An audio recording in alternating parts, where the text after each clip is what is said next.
ਗੁਰੂ ਪਿਆਰੀ ਸਾਧ ਸੰਗਤ ਜੀ, ਵਾਹਿਗੁਰੂ ਜੀ ਕਾ ਖਾਲਸਾ, ਵਾਹਿਗੁਰੂ ਜੀ ਕੀ ਫਤਿਹ। ਅੱਜ ਆਪਾਂ ਫੇਰ ਤੁਹਾਡੇ ਆਪਣੇ ਚੈਨਲ ਪਾਵਰ ਆਫ ਗੁਰਬਾਣੀ ਦੇ ਉੱਪਰ ਇੱਕ ਨਵੀਂ ਗਾਥਾ ਲੈ ਕੇ ਹਾਜ਼ਰ ਹੋਏ ਹਾਂ।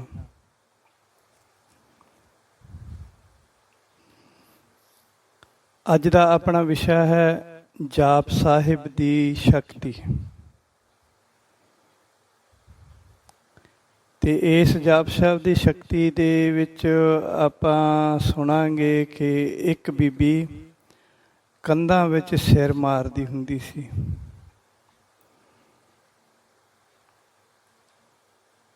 ਸੋ ਗੁਰੂ ਪਿਆਰੀ ਸਾਧ ਸੰਗਤ ਜੀ, ਹੁਣ ਆਪਾਂ ਹਾਂਗਕਾਂਗ ਦੀਆਂ ਗੱਲਾਂ ਕਰਾਂਗੇ। ਅੱਜ ਆਪਾਂ ਹਾਂਗਕਾਂਗ ਚੱਲਦੇ ਹਾਂ। ਉਂਝ ਕੈਨੇਡਾ ਦੇ ਹਾਲੀ ਬਹੁਤ ਕਿੱਸੇ ਬਾਕੀ ਪਏ ਹਨ ਜੋ ਆਪਾਂ ਸਮੇਂ ਨਾਲ ਯਾਦ ਆਉਣ ਉੱਤੇ ਕਰਦੇ ਹੀ ਰਹਾਂਗੇ। ਇੱਕ ਵਾਰ ਆਪਾਂ ਤੁਹਾਡੇ ਨਾਲ ਹਾਂਗਕਾਂਗ ਦੀਆਂ ਕੁਝ ਵਾਰਤਾਵਾਂ ਸਾਂਝੀਆਂ ਕਰਾਂਗੇ। ਇਹ ਗਾਥਾ ਦੇ ਵਿੱਚ ਆਪਾਂ ਸੁਣਾਂਗੇ ਕਿ ਸ੍ਰੀ ਗੁਰੂ ਗੋਬਿੰਦ ਸਿੰਘ ਜੀ ਮਹਾਰਾਜ ਸੱਚੇ ਪਾਤਸ਼ਾਹ ਜੀ ਦੀ ਉਚਾਰੀ ਹੋਈ ਪਾਵਨ ਬਾਣੀ, ਅੰਮ੍ਰਿਤ ਬਾਣੀ ਜਾਪ ਸਾਹਿਬ ਵਿੱਚ ਕੀ ਸ਼ਕਤੀ ਹੈ ਤੇ ਉਹ ਕਿਵੇਂ ਕੰਮ ਕਰਦੀ ਹੈ। ਜਾਪ ਸਾਹਿਬ ਵਾਸਤੇ ਆਪਾਂ ਅੰਮ੍ਰਿਤ ਬਾਣੀ ਸ਼ਬਦ ਇਸ ਵਾਸਤੇ ਵਰਤਿਆ ਹੈ ਕਿ ਮੇਰੇ ਕਲੀਆਂ ਵਾਲੇ ਪਾਤਸ਼ਾਹ ਨੇ ਇਸ ਬਾਣੀ ਨੂੰ ਅੰਮ੍ਰਿਤ ਦਾ ਬਾਟਾ ਤਿਆਰ ਕਰਨ ਵਾਸਤੇ 5 ਬਾਣੀਆਂ ਵਿੱਚ ਸ਼ਾਮਲ ਕੀਤਾ। ਜਪਜੀ ਸਾਹਿਬ, ਜਾਪ ਸਾਹਿਬ, ਸਵਈਏ, ਚੌਪੀ ਸਾਹਿਬ, ਆਨੰਦ ਸਾਹਿਬ, ਇਹ 5 ਬਾਣੀਆਂ ਅੰਮ੍ਰਿਤ ਤਿਆਰ ਕਰਨ ਵੇਲੇ ਪੜ੍ਹੀਆਂ ਜਾਂਦੀਆਂ ਹਨ। ਇਸ ਕਰਕੇ ਇਸ ਨੂੰ ਅੰਮ੍ਰਿਤ ਬਾਣੀ ਵੀ ਕਹਿੰਦੇ ਆ। ਸੋ ਅੱਜ ਆਪਾਂ ਕਲੀਆਂ ਵਾਲੇ ਪਾਤਸ਼ਾਹ ਜੀ ਦੀ ਉਚਾਰਨ ਕੀਤੀ ਹੋਈ ਪਾਵਨ ਬਾਣੀ ਜਾਪ ਸਾਹਿਬ ਜੀ ਦੀ ਸ਼ਕਤੀ, ਉਸ ਦੀ ਤਾਕਤ ਬਾਰੇ ਜਾਣਕਾਰੀ ਪ੍ਰਾਪਤ ਕਰਾਂਗੇ ਕਿ ਉਹ ਸਾਡੇ ਜੀਵਨ ਦੇ ਵਿੱਚ ਸਾਡੇ ਦੁੱਖਾਂ ਵੇਲੇ, ਵਿਪਤਾ ਵੇਲੇ ਕਿਵੇਂ ਕੰਮ ਕਰਦੀ ਹੈ। ਸੰਗਤ ਜੀ, ਇਹ ਗਾਥਾ 2002 ਦੀ ਹੈ, 2002।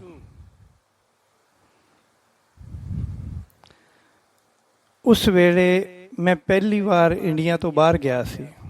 2002 ਦੇ ਵਿੱਚ, 2002 ਦੇ ਵਿੱਚ ਮੈਂ ਪਹਿਲੀ ਵਾਰ ਇੰਡੀਆ ਤੋਂ ਬਾਹਰ ਗਿਆ ਸੀ ਅਤੇ ਮੇਰੀ ਪਹਿਲੀ ਫੇਰੀ ਹਾਂਗਕਾਂਗ ਦੀ ਹੀ ਸੀ। ਉੱਥੇ ਜਾ ਕੇ ਵੀਜ਼ੇ ਦੇ ਸਮੇਂ ਤੋਂ ਜ਼ਿਆਦਾ ਦਿਨ ਲੱਗਣ ਕਾਰਨ ਮੈਨੂੰ ਵੀਜ਼ਾ ਵਧਾਉਣ ਵਾਸਤੇ ਚਾਈਨਾ ਅਤੇ ਮਕਾਊ ਵੀ ਜਾਣਾ ਪਿਆ ਸੀ। ਚਾਈਨਾ ਅਤੇ ਮਕਾਊ ਵੀ ਜਾ ਕੇ ਆਇਆ ਸੀ ਮੈਂ ਵੀਜ਼ਾ ਐਕਸਟੈਂਡ ਕਰਾਉਣ ਵਾਸਤੇ, ਕਿਉਂਕਿ ਨੋਰਮਲੀ ਤਾਂ 14 ਦਿਨ ਦੀ ਐਂਟਰੀ ਮਿਲਦੀ ਆ, ਬਟ ਫਿਰ 14 ਦਿਨ ਇਸ ਤਰ੍ਹਾਂ। ਚਲੋ ਹੁਣ ਆਪਾਂ ਵਾਰਤਾ ਸ਼ੁਰੂ ਕਰਦੇ ਹਾਂ। ਵਜ਼ੀਰ ਕੌਰ ਨਾਮ ਦੀ ਇੱਕ ਬੀਬੀ ਜੋ ਕਾਉਲਨ ਏਰੀਏ ਵਿੱਚ ਰਹਿੰਦੀ ਸੀ, ਜਿਨ੍ਹਾਂ ਦੇ ਘਰ ਮੈਂ ਠਹਿਰਿਆ ਹੋਇਆ ਸੀ, ਉਹਨਾਂ ਦੇ ਨਾਲ ਉਸ ਬੀਬੀ ਦੀ ਕਾਫੀ ਨੇੜਤਾ ਸੀ। ਉਸ ਬੀਬੀ ਵਜ਼ੀਰ ਕੌਰ ਨੇ ਇੱਕ ਦਿਨ ਆਪਣੇ ਘਰ ਵਾਲਿਆਂ ਦੀ ਸਲਾਹ ਨਾਲ ਮੈਨੂੰ ਮਿਲਣਾ ਕੀਤਾ ਅਤੇ ਉਹ ਆਪਣੇ ਪਤੀ ਦੇ ਨਾਲ ਮੈਨੂੰ ਮਿਲਣ ਵਾਸਤੇ ਆਈ। ਉਹਨਾਂ ਦਿਨਾਂ ਵਿੱਚ ਮੇਰਾ ਇਹ ਪਹਿਲਾ ਅਸੂਲ ਸੀ ਕਿ ਕੋਈ ਵੀ ਬੀਬੀ ਜਦੋਂ ਮੈਨੂੰ ਮਿਲਣ ਆਏ ਤਾਂ ਉਹ ਆਪਣੇ ਪਤੀ ਨੂੰ ਜ਼ਰੂਰ ਨਾਲ ਲੈ ਕੇ ਆਵੇ, ਇਕੱਲੀ ਨਾ ਆਵੇ। ਪਰ ਅੱਜ ਕੱਲ੍ਹ ਤਾਂ ਮੈਂ ਕਿਸੇ ਨੂੰ ਮਿਲਦਾ ਹੀ ਨਹੀਂ। ਅੱਜ ਦੀ ਦੁਨੀਆ ਕੁਛ ਹੋਰ ਹੈ। ਅੱਜ ਕੱਲ੍ਹ ਤਾਂ ਮੇਰੀ ਇੱਕ ਆਪਣੀ ਹੀ ਦੁਨੀਆ ਹੈ, ਜਿਸ ਵਿੱਚ ਰਹਿੰਦਿਆਂ ਹੋਇਆਂ ਮੈਨੂੰ ਕੋਈ ਵੀ ਕਮੀ ਮਹਿਸੂਸ ਨਹੀਂ ਹੁੰਦੀ। ਨਾ ਇਕੱਲਾਪਣ ਮਹਿਸੂਸ ਹੋਵੇ, ਨਾ ਉਦਾਸੀ ਆਵੇ, ਨਾ ਕੋਈ ਚਿੰਤਾ ਫਿਕਰ ਪਰੇਸ਼ਾਨ ਕਰੇ। ਮੈਂ ਇਕੱਲਾ ਰਹਿ ਕੇ ਹੀ ਖੁਸ਼ ਰਹਿੰਦਾ ਅਤੇ ਕਿਸੇ ਦੇ ਸਾਹਮਣੇ ਆਉਣ ਤੋਂ ਵੀ ਸੰਕੋਚ ਕਰਦਾ।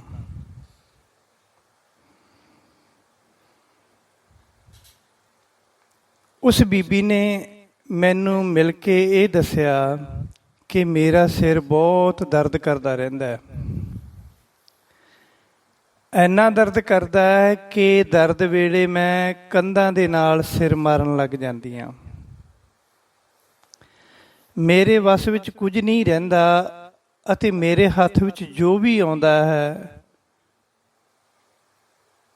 ਉਹ ਮੈਂ ਆਪ ਦੁਖੀ ਹੋਣ ਦੇ ਕਾਰਨ ਉਹੀ ਚੀਜ਼ ਚੁੱਕ ਕੇ ਮੈਂ ਘਰ ਦੇ ਜੀਆਂ ਨੂੰ ਮਾਰਨ ਕੁੱਟਣ ਲੱਗ ਜਾਂਦੀ ਹਾਂ। ਅੱਜ ਕੱਲ੍ਹ ਸਾਡੇ ਘਰ ਦੇ ਹਾਲਾਤ ਨਰਕਾਂ ਵਰਗੇ ਹੋ ਗਏ ਹਨ। ਸੰਗਤ ਜੀ, ਮੈਂ ਉਸ ਬੀਬੀ ਦੀ ਗੱਲ ਨੂੰ ਪੂਰੇ ਧਿਆਨ ਦੇ ਨਾਲ ਸੁਣਿਆ। ਜਿਸ ਵੇਲੇ ਉਹ ਬੀਬੀ ਆਪਣੀ ਵਿਥਿਆ ਸੁਣਾ ਰਹੀ ਸੀ ਤਾਂ ਮੈਂ ਦੇਖਿਆ ਕਿ ਉਸ ਦਾ ਪਤੀ ਬੇਚੈਨ ਜਿਹਾ ਹੋ ਰਿਹਾ ਸੀ ਅਤੇ ਖਿਝਾ ਜਿਹਾ ਬੈਠਾ ਸੀ। ਇਸ ਤਰ੍ਹਾਂ ਲੱਗਦਾ ਸੀ ਜਿਵੇਂ ਉਸ ਨੂੰ ਇੱਥੇ ਆਉਣਾ ਪਸੰਦ ਨਹੀਂ ਸੀ। ਸ਼ਾਇਦ ਉਹ ਇਹਨਾਂ ਗੱਲਾਂ ਵਿੱਚ ਵਿਸ਼ਵਾਸ ਨਾ ਰੱਖਦਾ ਹੋਵੇ। ਖੈਰ, ਮੈਂ ਉਸ ਬੀਬੀ ਦੀਆਂ ਗੱਲਾਂ ਨੂੰ ਧਿਆਨ ਨਾਲ ਸੁਣਿਆ, ਪਰ ਉਸ ਬੰਦੇ ਦੇ ਵੱਲ ਮੈਂ ਜ਼ਿਆਦਾ ਧਿਆਨ ਨਹੀਂ ਦਿੱਤਾ। ਉਹਨਾਂ ਦੀਆਂ ਗੱਲਾਂ ਧਿਆਨ ਨਾਲ ਸੁਣ ਕੇ ਮੈਂ ਉਹਨਾਂ ਨੂੰ ਕਿਹਾ ਕਿ ਚਿੰਤਾ ਵਾਲੀ ਕੋਈ ਗੱਲ ਨਹੀਂ ਹੈ, ਵਾਹਿਗੁਰੂ ਜੀ ਭਲੀ ਕਰਨਗੇ, ਸਭ ਠੀਕ ਹੋ ਜਾਏਗਾ। ਪਰ ਇੱਕ ਵਾਰ ਤੁਹਾਡੇ ਘਰ ਜਾਣਾ ਪਵੇਗਾ। ਉੱਥੇ ਤੁਸੀਂ ਸਾਰਾ ਕੁਝ ਆਪਣੀਆਂ ਅੱਖਾਂ ਨਾਲ ਹੀ ਦੇਖ ਲੈਣਾ ਅਤੇ ਸੁਣ ਵੀ ਲੈਣਾ। ਉਹ ਕਹਿੰਦੇ ਠੀਕ ਹੈ ਬਾਬਾ ਜੀ। ਉਂਝ ਬਾਬਾ ਜੀ ਖਵਾਉਣਾ ਮੈਨੂੰ ਠੀਕ ਤਾਂ ਨਹੀਂ ਲੱਗਦਾ। ਮੈਂ ਬਹੁਤ ਕਹਿੰਦਾ ਹਾਂ ਕਿ ਵੀਰ ਜੀ, ਭਾਜੀ ਜਾਂ ਬਾਈ ਜੀ ਆਖੋ, ਪਰ ਫਿਰ ਵੀ ਲੋਕ ਬਾਬਾ ਜੀ ਕਹਿ ਹੀ ਦਿੰਦੇ ਸੀ। ਪਰ ਮੈਂ ਬੁਰਾ ਵੀ ਨਹੀਂ ਮਨਾਉਂਦਾ ਸੀ। ਦੂਜੇ ਦਿਨ ਉਹਨਾਂ ਦੇ ਘਰ ਜਾਣ ਦਾ ਪ੍ਰੋਗਰਾਮ ਬਣਾ ਲਿਆ। ਰਾਤ ਦੇ ਖਾਣੇ ਉੱਤੇ ਅਸੀਂ ਉਹਨਾਂ ਦੇ ਘਰ ਜਾਣਾ ਸੀ, ਕਿਉਂਕਿ ਉਸ ਵੇਲੇ ਨੌਕਰੀਆਂ ਤੋਂ ਵਿਹਲੇ ਹੋ ਕੇ ਸਾਰੇ ਲੋਕ ਘਰ ਹੀ ਆ ਜਾਂਦੇ ਹਨ। ਜਦੋਂ ਸ਼ਾਮ ਦੇ 7-8 ਵਜੇ ਅਸੀਂ ਉਹਨਾਂ ਦੇ ਘਰ ਗਏ ਤਾਂ ਉਹਨਾਂ ਦੀਆਂ ਦੋਵੇਂ ਕੁੜੀਆਂ ਵੀ ਨੌਕਰੀ ਤੋਂ ਆ ਗਈਆਂ ਸਨ। ਕੁੜੀਆਂ ਦੇ ਮੂੰਹ ਬਣੇ ਹੋਏ ਸਨ ਤੇ ਉਹ ਕੰਧਾਂ ਨਾਲ ਲੱਗੀਆਂ ਖੜੀਆਂ ਸਨ। ਜਿਸ ਬੀਬੀ ਨੂੰ ਤਕਲੀਫ ਸੀ ਉਹ ਰਸੋਈ ਵਿੱਚ ਸੀ। ਉਸਨੇ ਰਸੋਈ ਵਿੱਚੋਂ ਆ ਕੇ ਸਾਨੂੰ ਫਤਿਹ ਬੁਲਾ ਦਿੱਤੀ ਸੀ, ਕਿਉਂਕਿ ਰਸੋਈ ਵਿੱਚ ਖਾਣੇ ਵਾਣੇ ਦਾ ਕੰਮ ਕਰ ਰਹੀ ਸੀ। ਕੁੜੀਆਂ ਖੜੀਆਂ ਹੋਈਆਂ ਮੇਰੇ ਵੱਲ ਬਿਟਰ ਦੇਖ ਰਹੀਆਂ ਸਨ। ਉਹਨਾਂ ਨੇ ਨਾ ਫਤਿਹ ਬੁਲਾਈ ਤੇ ਨਾ ਸਤਿ ਸ੍ਰੀ ਅਕਾਲ ਬੁਲਾਈ। ਮੈਂ ਦੇਖਿਆ ਕਿ ਹੁਣ ਤਾਂਡਵ ਨਾਚ ਸ਼ੁਰੂ ਹੋਣ ਵਾਲਾ ਹੈ। ਖੈਰ, ਜਦੋਂ ਚਾਹ ਬਣ ਗਈ ਤਾਂ ਉਸ ਦੁਖਿਆਰੀ ਬੀਬੀ ਨੇ ਕੁੜੀਆਂ ਨੂੰ ਆਵਾਜ਼ ਮਾਰੀ ਅਤੇ ਆਖਿਆ ਕਿ ਚਾਹ ਲੈ ਜਾਓ। ਇੱਕ ਕੁੜੀ ਦੇ ਹੱਥ ਵਿੱਚ ਚਾਹ ਵਾਲੀ ਟਰੇ ਸੀ ਤੇ ਦੂਜੀ ਕੁੜੀ ਦੇ ਹੱਥ ਵਿੱਚ ਪਕੌੜਿਆਂ ਵਾਲੀ ਟਰੇ ਸੀ। ਇਹ ਹਾਂਗਕਾਂਗ ਦਾ ਇੱਕ ਰਿਵਾਜ ਹੀ ਹੈ ਕਿ ਟਾਈਮ ਭਾਵੇਂ ਸਵੇਰ ਦਾ ਹੋਵੇ ਜਾਂ ਦੁਪਹਿਰ ਦਾ ਹੋਵੇ ਜਾਂ ਰਾਤ ਦਾ ਹੋਵੇ, ਭਾਵੇਂ ਰੋਟੀ ਦਾ ਟਾਈਮ ਹੈ ਤੇ ਭਾਵੇਂ ਸੌਣ ਦਾ ਟਾਈਮ ਹੈ, ਪਕੌੜੇ, ਸਮੋਸੇ ਤੇ ਸਪਰਿੰਗ ਰੋਲ ਤਾਂ ਚਾਹ ਨਾਲ ਖਾਣੇ ਹੀ ਪੈਂਦੇ ਆ। ਇਹ ਇੱਕ ਰਿਵਾਜ ਆ ਉੱਥੋਂ ਦਾ, ਪੰਜਾਬੀਆਂ ਦਾ। ਖੈਰ, ਪਹਿਲਾਂ ਇੱਕ ਕੁੜੀ ਨੇ ਚਾਹ ਵਾਲੀ ਚਾਹ ਵਾਲੀ ਟਰੇ ਮੇਜ਼ ਉੱਤੇ ਫੜਾ ਦੇਣੇ ਦੇ ਮਾਰੀ, ਅਤੇ ਦੂਜੀ ਕੁੜੀ ਨੇ ਪਕੌੜਿਆਂ ਵਾਲੀ ਟਰੇ ਮੇਜ਼ ਉੱਤੇ ਧੜਾ ਦੇਣੇ ਮਾਰੀ। ਸੋਫਿਆਂ ਉੱਤੇ ਬੈਠਾ ਸਾਰਿਆਂ ਦੇ ਕੱਪੜੇ ਚਾਹ ਤੇ ਸਮੋਸੇ ਪਕੌੜਿਆਂ ਦੇ ਨਾਲ ਭਰ ਗਏ। ਸਾਰੇ ਜਣੇ ਇੱਕ ਦੂਜੇ ਦੇ ਮੂੰਹ ਵੱਲ ਦੇਖਣ ਲੱਗੇ।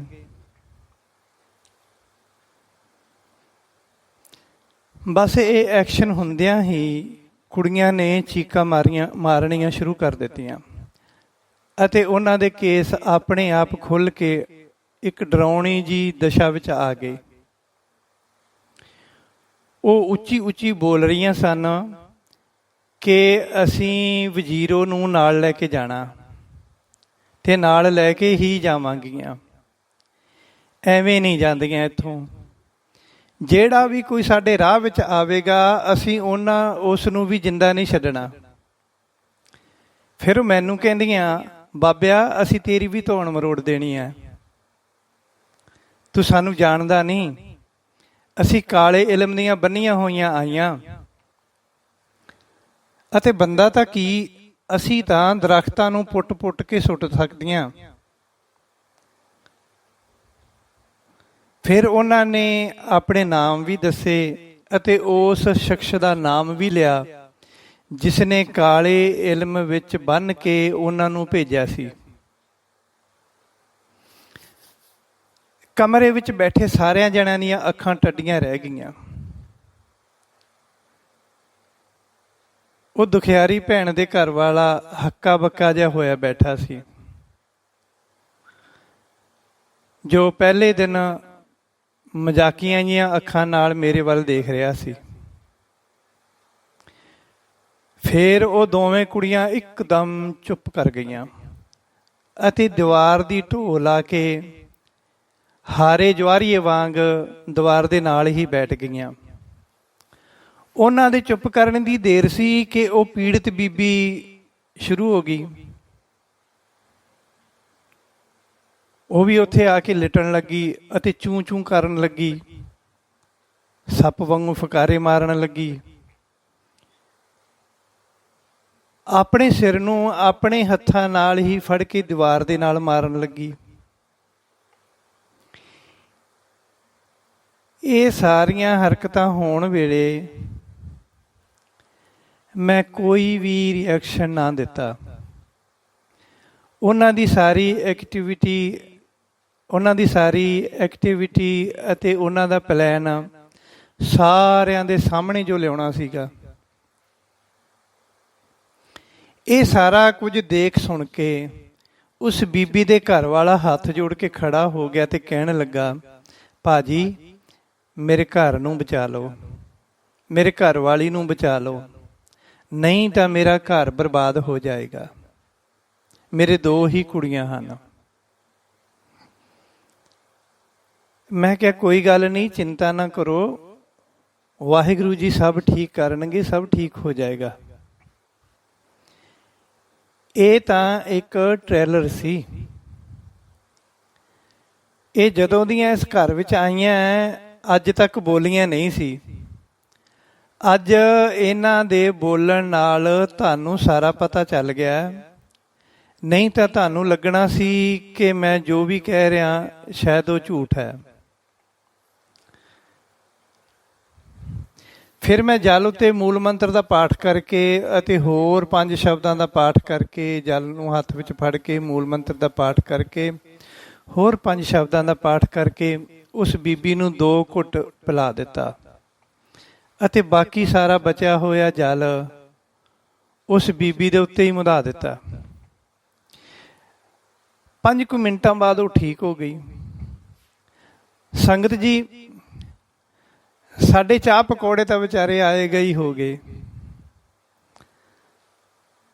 ਪਰ ਫਿਰ ਦੋਵੇਂ ਕੁੜੀਆਂ ਨੇ ਅਤੇ ਉਸ ਬੀਬੀ ਨੇ, ਉਹਨਾਂ ਦੀ ਮਾਂ ਨੇ ਰਸੋਈ ਵਿੱਚ ਜਾ ਕੇ ਬੜੇ ਹੀ ਪ੍ਰੇਮ ਦੇ ਨਾਲ ਲੰਗਰ ਤਿਆਰ ਕੀਤਾ ਅਤੇ ਅਸੀਂ ਸਾਰਿਆਂ ਨੇ ਪ੍ਰੇਮ ਨਾਲ ਛਕ ਲਿਆ।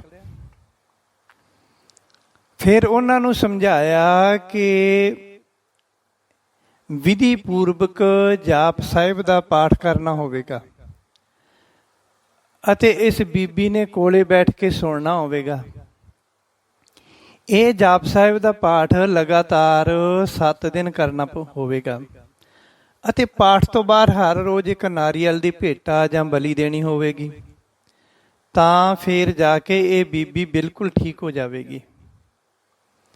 ਇਹ ਸੁਣ ਕੇ ਉਹਨਾਂ ਦੇ ਸਾਰੇ ਪਰਿਵਾਰ ਨੇ ਹਾਮੀ ਭਰ ਦਿੱਤੀ, ਕਹਿੰਦੇ ਜੀ ਠੀਕ ਹੈ। ਇਸ ਤਰ੍ਹਾਂ ਸਾਨੂੰ ਗੱਲਾਂ ਬਾਤਾਂ ਕਰਦਿਆਂ ਨੂੰ ਰਾਤ ਦੇ 11 ਵੱਜ ਗਏ ਸੀ। ਤੁਰਨ ਲੱਗਿਆਂ ਕੁੜੀਆਂ ਨੇ ਲੌਂਗ ਪਾ ਕੇ ਆਪਣੇ ਹੱਥਾਂ ਨਾਲ ਬਹੁਤ ਹੀ ਸਵਾਦ ਚਾਹ ਬਣਾਈ ਸੀ। ਕਿਉਂਕਿ ਦਸੰਬਰ ਦਾ ਮਹੀਨਾ ਸੀ ਅਤੇ ਠੰਡ ਦੇ ਦਿਨ ਸਨ। ਵੈਸੇ ਵੀ ਹਾਂਗਕਾਂਗ ਦੇ ਵਿੱਚ ਵੱਡੀ ਇਲਾਚੀ ਤੇ ਲੌਂਗ ਪਾ ਕੇ, ਸੌਂਫ ਪਾ ਕੇ ਚਾਹ ਬਣਾਉਂਦੇ ਆ, ਸਵਾਦ ਹੁੰਦੀ ਹੈ। ਫਿਰ ਅਸੀਂ ਉਹਨਾਂ ਨੂੰ ਫਤਿਹ ਬੁਲਾ ਕੇ ਟੈਕਸੀ ਲੈ ਕੇ ਘਰ ਆ ਗਏ। ਪਾਠ ਐਤਵਾਰ ਨੂੰ ਸ਼ੁਰੂ ਕਰਨਾ ਸੀ, ਹਾਲੀ 2-3 ਦਿਨ ਪਏ ਸੀ। ਨਾਰੀਅਲ ਲੱਭਦਿਆਂ ਤੇ ਤਿਆਰੀਆਂ ਕਰਦਿਆਂ ਉਹਨਾਂ ਘਰ ਵਾਲਿਆਂ ਨੂੰ 2 ਦਿਨ ਲੱਗ ਹੀ ਜਾਣੇ ਸੀ। ਉਹਨਾਂ ਦੇ 2 ਦਿਨ ਇਸ ਤਰ੍ਹਾਂ ਤਿਆਰੀ ਕਰਦਿਆਂ ਲੰਘ ਗਏ ਅਤੇ ਇਹਨਾਂ 2 ਦਿਨਾਂ ਵਿੱਚ ਅਸੀਂ ਇੱਕ ਦਿਨ ਪੀਕ ਟ੍ਰੈਮ ਜਾ ਆਏ ਸੀ ਅਤੇ ਦੂਜੇ ਦਿਨ ਓਸ਼ਨ ਪਾਰਕ ਜਾ ਆਏ ਸੀ। ਐਤਵਾਰ ਵਾਲੇ ਦਿਨ ਅਸੀਂ ਜਾਪ ਸਾਹਿਬ ਦਾ ਪਾਠ ਸ਼ੁਰੂ ਕਰਨਾ ਸੀ। ਅਸੀਂ ਵੇਲੇ ਨਾਲ ਹੀ ਉਹਨਾਂ ਦੇ ਘਰ ਪਹੁੰਚ ਗਏ। ਇੱਕ ਕੁਰਸੀ ਉੱਤੇ ਸਾਫ਼ ਸੁਥਰਾ ਅਤੇ ਪਵਿੱਤਰ ਕੱਪੜਾ ਵਿਛਾ ਕੇ ਉਸ ਉੱਤੇ ਸ੍ਰੀ ਗੁਰੂ ਗੋਬਿੰਦ ਸਿੰਘ ਜੀ ਮਹਾਰਾਜ ਸੱਚੇ ਪਾਤਸ਼ਾਹ ਜੀ ਦਾ ਸਰੂਪ ਬਿਰਾਜਮਾਨ ਕਰ ਦਿੱਤਾ।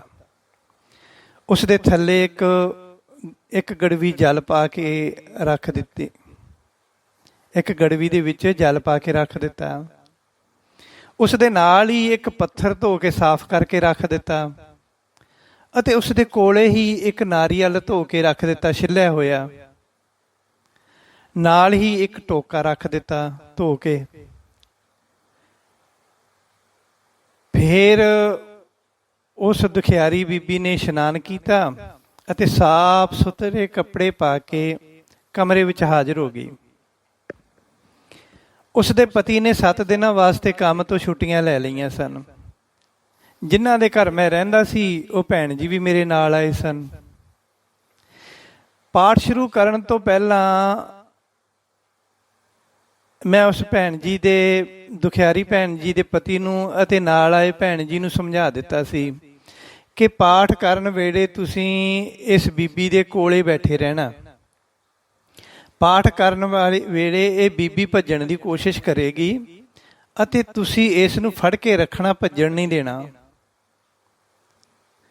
ਸੰਗਤ ਜੀ, ਵਾਹਿਗੁਰੂ ਜੀ ਦੀ ਕਿਰਪਾ ਦੇ ਨਾਲ ਸ੍ਰੀ ਗੁਰੂ ਗੋਬਿੰਦ ਸਿੰਘ ਜੀ ਮਹਾਰਾਜ ਸੱਚੇ ਪਾਤਸ਼ਾਹ ਜੀ ਦੇ ਅੱਗੇ ਉਸ ਪੀੜਤ ਭੈਣ ਵਾਸਤੇ ਉਸ ਦੀ ਤੰਦਰੁਸਤੀ ਦੀ ਅਰਦਾਸ ਕੀਤੀ ਅਤੇ ਫਿਰ ਅਸੀਂ ਜਾਪ ਸਾਹਿਬ ਦਾ ਪਾਠ ਸ਼ੁਰੂ ਕਰ ਦਿੱਤਾ।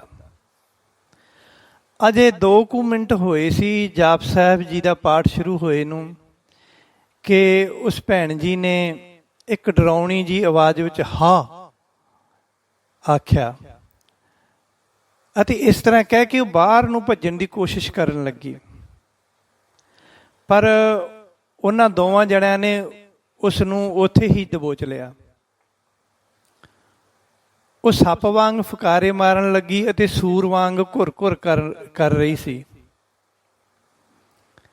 ਅਤੇ ਉਹ ਆਪਣੇ ਆਪ ਨੂੰ ਛਡਾਉਣ ਦੀ ਕੋਸ਼ਿਸ਼ ਕਰਦੀ ਧਰਤੀ ਉੱਤੇ ਹੀ ਲੇਟ ਗਈ ਸੀ। ਪਰ ਉਸ ਦੇ ਘਰ ਵਾਲੇ ਨੇ ਅਤੇ ਦੂਜੇ ਭੈਣ ਜੀ ਨੇ ਉਸ ਨੂੰ ਨੱਪ ਕੇ ਰੱਖਿਆ। ਜਾਪ ਸਾਹਿਬ ਜੀ ਦਾ ਪਾਠ ਪ੍ਰੇਮ ਨਾਲ ਕਰਨ ਲੱਗਿਆਂ, ਅਗਰ ਜੇ ਪ੍ਰੇਮ ਨਾਲ ਜਾਪ ਸਾਹਿਬ ਜੀ ਦਾ ਪਾਠ ਕਰਦੇ ਹਾਂ ਤਾਂ 25 ਤੋਂ 30 ਕੁ ਮਿੰਟ ਲੱਗ ਜਾਂਦੇ ਆ। ਉਂਝ ਤਾਂ 15 ਕੁ ਮਿੰਟ ਲੱਗਦੇ ਆ, ਬਟ ਪ੍ਰੇਮ ਨਾਲ ਕਰੀਏ ਤਾਂ ਅੱਧਾ ਘੰਟਾ ਲੱਗ ਹੀ ਜਾਂਦਾ। 30 ਮਿੰਟਾਂ ਵਿੱਚ ਉਸ ਨੇ ਆਪਣੀਆਂ ਹਰਕਤਾਂ ਜਾਰੀ ਰੱਖੀਆਂ। ਇਸ ਸਮੇਂ ਵਿੱਚ ਉਸ ਬੀਬੀ ਦੇ ਵਸਤਰ ਮਲੀਨ ਹੋ ਗਏ।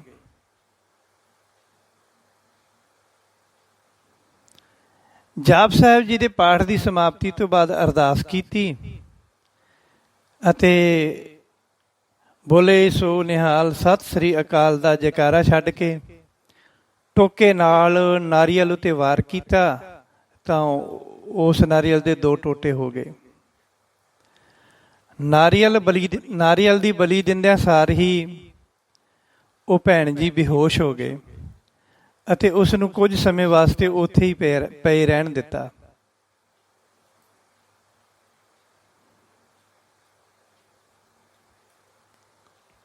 ਅਤੇ ਬਾਅਦ ਵਿੱਚ ਦੂਜੇ ਭੈਣ ਜੀ ਨੇ ਬਾਥਰੂਮ ਵਿੱਚ ਲਿਜਾ ਕੇ ਉਸ ਦਾ ਇਸ਼ਨਾਨ ਕਰਵਾਇਆ ਤੇ ਉਹਦੇ ਕੱਪੜੇ ਬਦਲੇ। ਫਿਰ ਮੇਰੇ ਕਹਿਣ ਉੱਤੇ ਦੂਜੇ ਭੈਣ ਜੀ ਨੇ ਨਾਰੀਅਲ ਦਾ ਪਾਣੀ ਇੱਕ ਬਰਤਨ ਵਿੱਚ ਪਾ ਦਿੱਤਾ ਅਤੇ ਨਾਰੀਅਲ ਦੀ ਗਿਰੀ ਨੂੰ ਇੱਕ ਕਾਰਟੂਨ ਵਿੱਚ ਰੱਖ ਦਿੱਤਾ। ਇਸ ਤਰ੍ਹਾਂ ਅਸੀਂ ਪਾਣੀ ਨੂੰ ਹਰ ਰੋਜ਼ ਇੱਕ ਡੱਬੇ ਵਿੱਚ ਜਮ੍ਹਾਂ ਕਰਦੇ ਰਹੇ ਅਤੇ ਨਾਰੀਅਲ ਨੂੰ ਇੱਕ ਕਾਰਟੂਨ ਦੇ ਵਿੱਚ ਸਾਂਭ ਕੇ ਰੱਖਦੇ ਰਹੇ। 7 ਦਿਨ ਇਸ ਤਰ੍ਹਾਂ ਹੀ ਹੁੰਦਾ ਰਿਹਾ। 3 ਦਿਨ ਤੱਕ ਤਾਂ ਉਹ ਭੈਣ ਜੀ ਦਾ ਉਹੋ ਹੀ ਹਾਲ ਰਿਹਾ, ਪਰ ਚੌਥੇ ਦਿਨ ਜੈਕਾਰਾ ਛੱਡਣ ਲੱਗਿਆਂ ਉਸ ਬੀਬੀ ਦੀਆਂ ਦੋਵੇਂ ਕਲਾਂ ਚੱਲ ਗਈਆਂ ਅਤੇ ਉਸ ਦੇ ਸਾਰੇ ਵਸਤਰ ਖਰਾਬ ਹੋ ਗਏ, ਮਲੀਨ ਹੋ ਗਏ ਅਤੇ ਉਹ ਬੇਹੋਸ਼ ਹੋ ਗਏ। ਉਸ ਦਿਨ ਤੋਂ ਬਾਅਦ ਉਹ ਠੀਕ ਹੋ ਗਈ ਸੀ ਅਤੇ ਜਾਪ ਸਾਹਿਬ ਜੀ ਦਾ ਸਾਰਾ ਪਾਠ ਚੌਂਕੜਾ ਮਾਰ ਕੇ ਬੜੇ ਹੀ ਪ੍ਰੇਮ ਨਾਲ ਸੁਣਨ ਲੱਗੀ। ਹੁਣ ਉਹਨਾਂ ਦੇ ਘਰ ਵਿੱਚ ਸਾਰੇ ਖੁਸ਼ ਸਨ। ਇੱਕ ਤਰ੍ਹਾਂ ਦੀ ਘਰ ਦੇ ਵਿੱਚ ਖੁਸ਼ੀ ਦੀ ਲਹਿਰ ਜੀ ਦੌੜ ਗਈ ਸੀ ਅਤੇ ਉਸ ਦਾ ਸਿਰ ਵੀ ਦਰਦ ਨਹੀਂ ਕਰਦਾ ਸੀ ਅਤੇ ਫਿਰ ਕਦੀ ਵੀ ਉਸ ਦਾ ਸਿਰ ਦਰਦ ਹੋਇਆ ਹੀ ਨਹੀਂ। ਇਸ ਤਰ੍ਹਾਂ ਅਗਲੇ 4 ਦਿਨ ਉਹ ਬੀਬੀ ਪ੍ਰੇਮ ਦੇ ਨਾਲ ਚੌਂਕੜਾ ਮਾਰ ਕੇ ਜਾਪ ਸਾਹਿਬ ਜੀ ਦਾ ਪਾਠ ਸਾਰਿਆਂ ਦੇ ਨਾਲ ਬੈਠ ਕੇ ਸੁਣਦੀ ਰਹੀ ਪ੍ਰੇਮ ਨਾਲ। 7ਵੇਂ ਦਿਨ ਪਾਠ ਦਾ ਭੋਗ ਪਾਇਆ, ਕੜਾਹ ਪ੍ਰਸ਼ਾਦ ਦੀ ਦੇਗ ਵਰਤਾਈ। ਉਸ ਦਿਨ ਸਾਰਾ ਦਿਨ ਮੈਂ ਉਹਨਾਂ ਦੇ ਘਰ ਹੀ ਰਿਹਾ। ਫਿਰ ਸ਼ਾਮ ਨੂੰ ਅਸੀਂ ਸਮੁੰਦਰ ਦੇ ਕਿਨਾਰੇ ਜਾ ਕੇ ਨਾਰੀਅਲਾਂ ਦੀਆਂ ਗਿਰੀਆਂ ਨੂੰ ਅਗਨ ਭੇਟ ਕਰ ਦਿੱਤਾ ਅਤੇ ਨਾਰੀਅਲ ਦੇ ਪਾਣੀ ਨੂੰ ਸਮੁੰਦਰ ਦੇ ਵਿੱਚ ਵਿਸਰਜਿਤ ਕਰ ਦਿੱਤਾ। ਇਹ ਸਾਰਾ ਕੁਝ ਕਰਨ ਵਾਸਤੇ ਘਰ ਵਾਲਿਆਂ ਵੱਲੋਂ ਬੀਚ ਦੀ ਮੈਨੇਜਮੈਂਟ ਤੋਂ ਅੱਗ ਬਾਲਣ ਵਾਸਤੇ ਪਰਮਿਸ਼ਨ ਲੈਣੀ ਪਈ ਸੀ। ਸਮੁੰਦਰ ਦੇ ਕਿਨਾਰੇ ਤੇ ਅੱਗ ਬਾਲਣ ਵਾਸਤੇ ਬੀਚ ਦੀ ਮੈਨੇਜਮੈਂਟ ਕੋਲੋਂ ਪਰਮਿਸ਼ਨ ਲੈਣੀ ਪਈ। ਸੋ ਪਿਆਰੀ ਸਾਧ ਸੰਗਤ ਜੀ, ਇਹ ਸੀ ਜਾਪ ਸਾਹਿਬ ਜੀ ਦੀ ਬਾਣੀ ਦੀ ਸ਼ਕਤੀ। ਇਸ ਵਿੱਚ ਕਿਸੇ ਦਾ ਵੀ ਕੋਈ ਉਜਰ ਨਹੀਂ ਹੈ, ਸਭ ਮੇਰੇ ਕਲੀਆਂ ਵਾਲੇ ਦੀ ਹੀ ਮਿਹਰ ਹੈ ਅਤੇ ਉਸੇ ਨੇ ਹੀ ਇਹ ਸਾਰਾ ਕੰਮ ਕੀਤਾ ਹੈ। ਇਸੇ ਤਰ੍ਹਾਂ ਹੀ ਬਾਣੀ ਨੂੰ ਪੜ੍ਹ ਕੇ ਮਨੁੱਖ ਅਨੇਕਾਂ ਮੁਸੀਬਤਾਂ ਅਤੇ ਅਨੇਕਾਂ ਦੁੱਖਾਂ ਤੋਂ ਬਚ ਸਕਦਾ। ਸ਼ਰਧਾ ਨਾਲ ਪੜ੍ਹਨ ਵਾਲੇ ਨੂੰ, ਸ਼ਰਧਾ ਨਾਲ ਬਾਣੀ ਪੜ੍ਹਨ ਵਾਲੇ ਨੂੰ ਇੱਧਰ ਉੱਧਰ ਭਟਕਣ ਦੀ ਜ਼ਰੂਰਤ ਨਹੀਂ ਹੁੰਦੀ।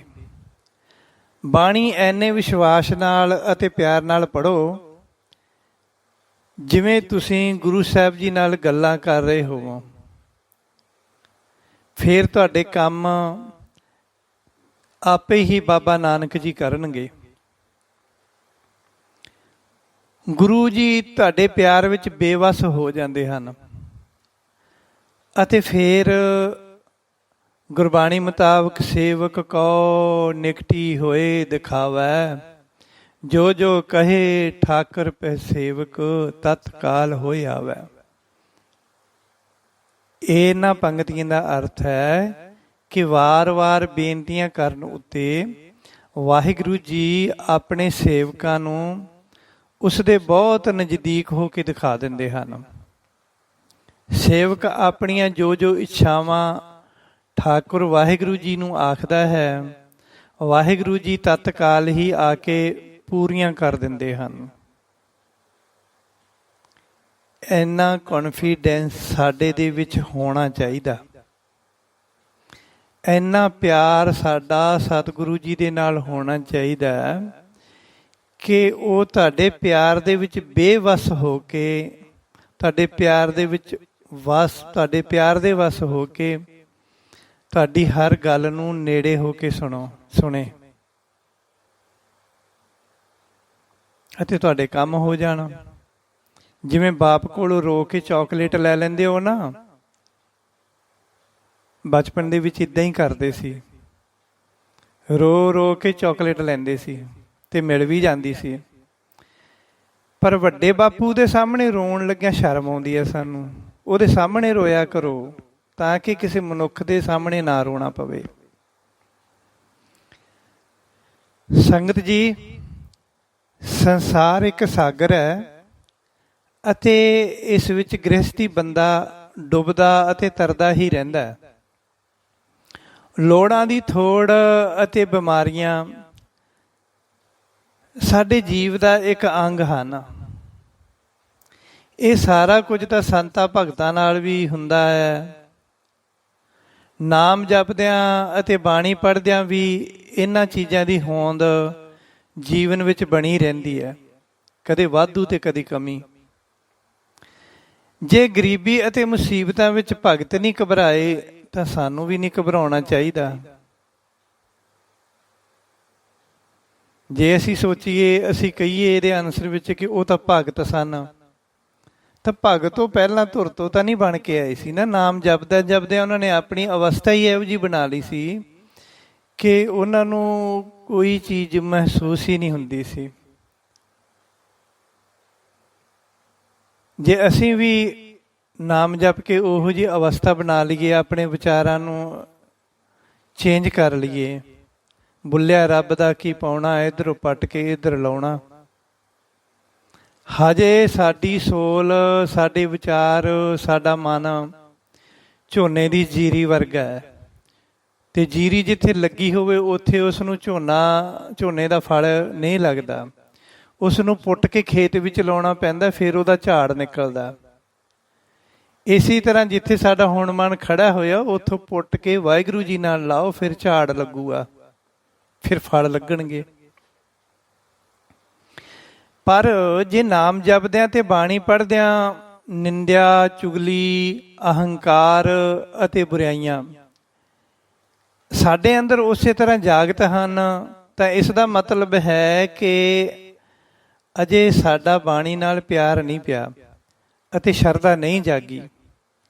ਇਸੇ ਕਾਰਨ ਕਰਕੇ ਸਾਨੂੰ ਦੁੱਖਾਂ ਅਤੇ ਪਰੇਸ਼ਾਨੀਆਂ ਦੇ ਰੂਪ ਵਿੱਚ ਬਲਾਵਾਂ ਆ ਘੇਰਦੀਆਂ ਹਨ।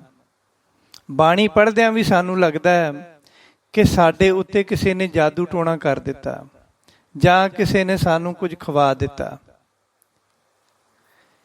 ਇਸ ਵਿੱਚ ਬਾਣੀ ਦੀ ਕਮੀ ਜਾਂ ਕਮਜ਼ੋਰੀ ਨਹੀਂ ਹੈ। ਕਮੀ ਤੇ ਕਮਜ਼ੋਰੀ ਸਾਡੇ ਵਿੱਚ ਹੀ ਹੁੰਦੀ ਹੈ ਕਿ ਅਸੀਂ ਬਾਣੀ ਨੂੰ ਵਿਚਾਰ ਕੇ ਨਹੀਂ ਪੜ੍ਹਦੇ। ਕਮਜ਼ੋਰ ਕੰਧ ਨੂੰ ਕੋਈ ਵੀ ਢਾਹ ਸਕਦਾ। ਇਸੇ ਤਰ੍ਹਾਂ ਕਮਜ਼ੋਰ ਆਤਮਾ ਉੱਤੇ ਕੋਈ ਵੀ ਅਤੇ ਕਿਸੇ ਤਰ੍ਹਾਂ ਦਾ ਵੀ ਜਾਦੂ ਅਸਰ ਕਰ ਸਕਦਾ। ਵਾਹਿਗੁਰੂ ਦੇ ਨਾਮ ਰੂਪੀ ਕੰਕਰੀਟ ਨਾਲ ਬਣੀ ਹੋਈ ਮਜ਼ਬੂਤ ਕੰਧ ਉੱਤੇ, ਦੇਹੀ ਉੱਤੇ ਭਾਵ ਦੇਹੀ ਉੱਤੇ ਕੋਈ ਅਸਰ ਨਹੀਂ ਹੁੰਦਾ।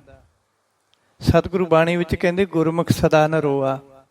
ਜਿਹੜੀ ਕੰਧ ਚੰਗਾ ਮਸਾਲਾ ਪਾ ਕੇ, ਚੰਗਾ ਸਰੀਆ ਪਾ ਕੇ ਅਤੇ ਚੰਗੀ ਕੰਕਰੀਟ ਪਾ ਕੇ ਬਣਾਈ ਜਾਵੇ, ਉਹ ਕੰਧ ਨੂੰ ਕੋਈ ਢਾਹ ਨਹੀਂ ਸਕਦਾ, ਕੋਈ ਨੁਕਸਾਨ ਨਹੀਂ ਕਰ ਸਕਦਾ। ਇਸੇ ਤਰ੍ਹਾਂ ਸਾਡੇ ਸਰੀਰ ਨੂੰ ਅਸੀਂ ਵਾਹਿਗੁਰੂ ਵਾਹਿਗੁਰੂ ਵਾਹਿਗੁਰੂ ਵਾਹਿਗੁਰੂ ਜਪਦੇ ਹਾਂ ਜਾਂ ਵਾਰ-ਵਾਰ ਮੂਲ ਮੰਤਰ ਜਪਦੇ ਹਾਂ। ਇਹ ਸਮਝੋ ਕਿ ਉਹ ਕੰਕਰੀਟ ਦੀਆਂ ਡਲੀਆਂ ਹਨ ਜਿਹੜੀਆਂ ਇੱਕ ਇੱਕ ਕਰਕੇ ਇੱਕ ਦੀਵਾਰ ਬਣ ਜਾਂਦੀ ਹੈ। ਸਾਡੀ ਸ਼ਰਧਾ ਤੇ ਵਿਸ਼ਵਾਸ ਚੰਗੀ ਕੁਆਲਿਟੀ ਦਾ ਚੰਗੀ ਕੁਆਲਿਟੀ ਦਾ ਸੀਮੈਂਟ ਅਤੇ ਚੰਗੀ ਕੁਆਲਿਟੀ ਦਾ ਸਰੀਆ ਜੋ ਸਾਡੀ ਦੇਹ ਨੂੰ ਅਤੇ ਸਾਡੇ ਮਨ ਨੂੰ ਮਜ਼ਬੂਤ ਕਰਦਾ। ਇਸ ਵਾਸਤੇ ਸਤਿਗੁਰੂ ਕਹਿੰਦੇ ਗੁਰਮੁਖ ਸਦਾ ਨਰੋਆ। ਗੁਰਮੁਖ ਸਦਾ ਹੀ ਨਰੋਏ ਹੁੰਦੇ, ਮਜ਼ਬੂਤ ਹੁੰਦੇ ਹਨ। ਨਰੋਏ ਦਾ ਮਤਲਬ ਇਹ ਨਾ ਕੱਢ ਲਿਓ ਵੀ ਉਹ ਬੁੱਢੇ ਨਹੀਂ ਹੁੰਦੇ। ਗੁਰਮੁਖ ਬੁੱਢੇ ਕਦੇ ਨਾ ਹੀ। ਗੁਰਮੁਖ ਬੁੱਢੇ ਤਾਂ ਹੁੰਦੇ ਸਰੀਰ ਕਰਕੇ, ਪਰ ਉਹਨਾਂ ਦੀ ਮਨ ਦੀ ਅਵਸਥਾ ਹਮੇਸ਼ਾ ਹੀ ਨਰੋਈ ਰਹਿੰਦੀ ਆ। ਸਾਨੂੰ ਗੁਰਬਾਣੀ ਵਿੱਚ ਸ਼ਰਧਾ ਰੱਖਣੀ ਚਾਹੀਦੀ ਹੈ ਅਤੇ ਆਪਣੇ ਕਾਰਜ ਆਪ ਸਵਾਰਨੇ ਚਾਹੀਦੇ ਹਨ ਅਤੇ ਦੂਜਿਆਂ ਦੇ ਵੀ ਕਾਰਜ ਸਵਾਰਨੇ ਚਾਹੀਦੇ ਹਨ। ਕਿਤੇ ਵਾਹਿਗੁਰੂ ਦੀ ਕਿਰਪਾ ਦੇ ਨਾਲ ਤੁਹਾਡੇ ਅੰਦਰ ਵਾਹਿਗੁਰੂ ਦੇ ਨਾਮ ਦੀ ਕਣੀ ਆ ਗਈ ਤਾਂ ਬਾਬੇ ਨਾ ਬਣ ਕੇ ਬਹਿ ਜਾਓ। ਨਹੀਂ, ਸੁਤੇ ਸਿੱਧੀ ਤੇ ਸਹਿਜ ਸੁਭਾਈ ਲੋਕਾਂ ਦੇ ਕੰਮ ਕਰਦੇ ਰਹੋ। ਵਾਹਿਗੁਰੂ ਬੋਲ ਕੇ ਕਿਸੇ ਨੂੰ ਪਿਆਰ ਦੇਤਾ, ਕਿਸੇ ਨੂੰ ਜੱਫੀ ਪਾ ਲਈ, ਕਿਸੇ ਦੇ ਕੋਲੇ ਬੈਠ ਕੇ ਰੱਬ ਦੀਆਂ ਗੱਲਾਂ ਕਰ ਲਈਆਂ, ਤੁਹਾਡੇ ਫਿਰ ਬੋਲ ਭਾਰੇ ਹੋ ਜਾਣੇ, ਦੂਜੇ ਤੇ ਅਸਰ ਕਰਨਗੇ।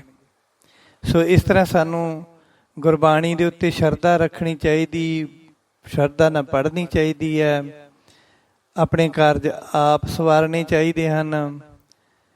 ਤੇ ਇਤਨੇ ਪਾਵਰਫੁੱਲ ਹੋ ਜਾਓ ਬਾਣੀ ਪੜ੍ਹਦੇ ਪੜ੍ਹਦੇ ਕਿ ਤੁਸੀਂ ਦੂਸਰਿਆਂ ਦੇ ਕਾਜ ਸਵਾਰਨ ਯੋਗ ਹੋ ਜਾਓ। ਸੋ ਸੰਗਤ ਜੀ, ਇਹ ਸੀ ਜਾਪ ਸਾਹਿਬ ਜੀ ਦੀ ਬਾਣੀ ਦੀ ਤਾਕਤ, ਜਾਪ ਸਾਹਿਬ ਦੀ ਬਾਣੀ ਦਾ ਕ੍ਰਿਸ਼ਮਾ, ਜਾਪ ਸਾਹਿਬ ਦੀ ਬਾਣੀ ਦੀ ਪਾਵਰ। ਸੋ ਇਸੇ ਤਰ੍ਹਾਂ ਜਾਪ ਸਾਹਿਬ ਜੀ ਦੀ ਬਾਣੀ ਦੀ ਪਾਵਰ ਨਾਲ ਸੰਬੰਧਿਤ ਆਪਾਂ ਹੋਰ ਵੀਡੀਓਜ਼ ਦੇਖਦੇ ਰਹਾਂਗੇ। ਬਾਕੀ ਅਗਲੇ ਵੀਡੀਓ ਵਿੱਚ ਵਾਹਿਗੁਰੂ ਜੀ ਕਾ ਖਾਲਸਾ, ਵਾਹਿਗੁਰੂ ਜੀ ਕੀ ਫਤਿਹ।